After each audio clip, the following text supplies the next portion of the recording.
Cela fait 2 mois que Marie-Vie n'a pas vu sa mère.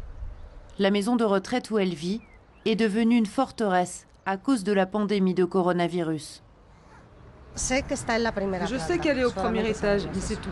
Les nouvelles sont rares, voire inexistantes. Marie-Vie est inquiète. Elle sait que sa mère a été contaminée par le Covid-19, tout comme la quasi-totalité des autres résidents.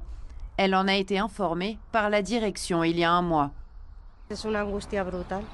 On était dans une angoisse terrible et on a appris que dans le personnel, certains ont continué à travailler alors qu'ils étaient malades. Je me sens trahie, mais aussi frustrée de ne pas avoir pu empêcher ces morts.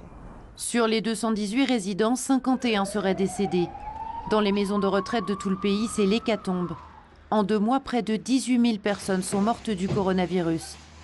L'armée a été mobilisée pour emporter les corps et désinfecter les bâtiments. Les survivants, confinés dans leurs chambres, accueillent les soldats comme des héros. Mais pour cette déléguée syndicale, les autorités et les directions des établissements ont agi trop tard. Ils auraient dû équiper le personnel et interdire à temps les visites des familles pour éviter que les personnes âgées ne soient contaminées. Une fois contaminés, les cas les plus graves ont été transférés vers les hôpitaux.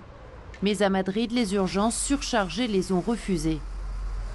Pour la porte-parole des directeurs de maisons de retraite, l'État est responsable du grand nombre de morts dans les établissements. Il faut l'admettre, le système n'a pas pu prendre en charge tous les patients. Il a fallu faire un choix.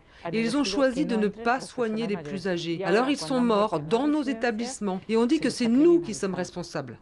État, maisons de retraite, c'est désormais tout le système qui devra rendre des comptes.